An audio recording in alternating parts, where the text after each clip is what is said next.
మేడారం జాతరలో ప్రత్యేక ఆకర్షణగా కోయరాజులు నిలుస్తున్నారు. మేడారం సమ్మక్క సారాలమ్మలను తమ పూర్వీకుల నుంచి పూజిస్తున్నారు. మేడారం ప్రాంతం పూర్వకాలం నుంచి కోయదొరలకు నిలయం.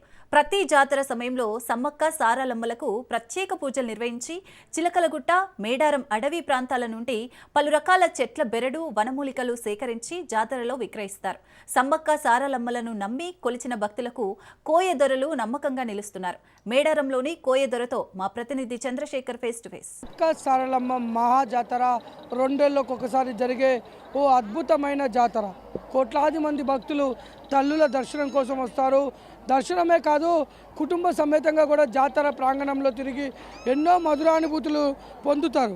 ముఖ్యంగా ఇక్కడికి వచ్చే భక్తులైతే కంపల్సరీ కొండదొర, కోయదొరని అయితే కలవకుండా వెళ్ళరు. కుర్రో మీ జాతకం చెప్తామని పిలుస్తున్న కొండదొరల దగ్గర ఎంత పెద్దోళ్ళైనా చిన్నోళ్ళైనా మైమర్చిపోయి మరీ వారితో జాతకం చెప్పించుకుంటారు. ప్రస్తుతం మనం ఇక్కడ కొండదొర దగ్గర ఉన్నాము. ఈ కోయదొర ఏం చెప్తాడు, అసలు ఈ కోయదొర ఏం చేస్తాడో తెలుసుకుందాం.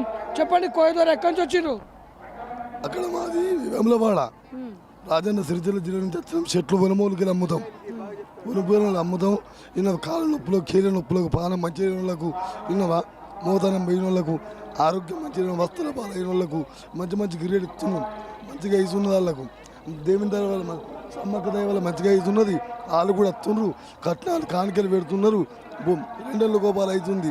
ఎప్పటికీ అత్తనే ఉన్నాం. తాతల ముత్తాలతో అత్తనే ఉన్నాం మేము. విన్నావా, ఛత్తీస్గఢ్ నుంచి వస్తారు, మహారాష్ట్ర నుంచి వస్తారు, ఐరి వాళ్ళ పేరు గడసోల్ జిల్లా నుంచి వస్తారు. వాళ్ళకు ఏ అవస్థలు అని చెప్పుకుంటారు.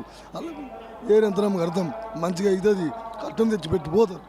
ఇప్పుడు కాదు, వెనకడతాం, తాత ముత్తాలతో వస్తున్నాం. వీటికి మేడారం అందరికీ మంచిగా జరుగుతుందా భగవంతుడు, అమ్మవారు సమ్మక్క అందరికి ఇస్తున్నారు.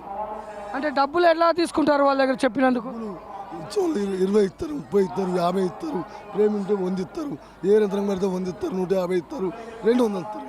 అయితే బాధల్లో ఉన్నవారు అమ్మని దర్శించుకుంటారు. బయటకు వచ్చిన తర్వాత మీరు చెప్పే మాటలతోని ఆ సమ్మక్క వాళ్ళతో మాట్లాడినట్టుగా సంతోషపడతారు కదా, ఎలా అనిపిస్తుంటుంది మీకు? అలా మాకు కూడా గమ్మత్ అనిపిస్తుంది. అమ్మవారు దర్శనం చేసుకుంటారు, అచ్చడి కూకున్నారంటే 15 ఇస్తారు. నేను చెప్పిన మాటలు అలా మంచిగా తలుగుతాయి, అలా సంబరపడుకుంటూ పోతారు.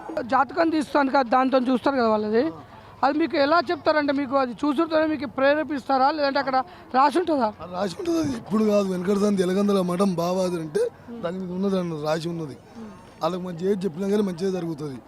ఇంకా పిల్లలు కానీ వాళ్ళకి కూడా పిల్లలు అవుతారు. అమ్మవారు ఆస్తి, ఇల్లు కట్టుకోమంటే ఇల్లు కట్టుకుంటారు. భగవంతుడు అన్ని ఇస్తుంది వాళ్ళకు. మీరు చెప్పింది వాళ్ళకి